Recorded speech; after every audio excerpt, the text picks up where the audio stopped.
today's episode of It's Not Stupid If It Works. We have my valve cover bolt. So the goal is to move this car in that spot. Well, that's its natural resting place. Yep, the spot with the oil leak.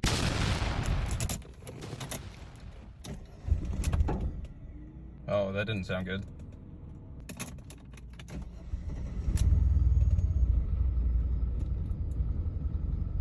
That sounds really bad. I know why that's happening. It's because the airbox is kind of off, so that it's having trouble with the air-fuel mixture. We're gonna find out if it's stupid. Hold on. Please, no oil down there.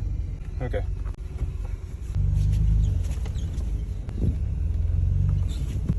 And we're good. And it worked. No new oil down there.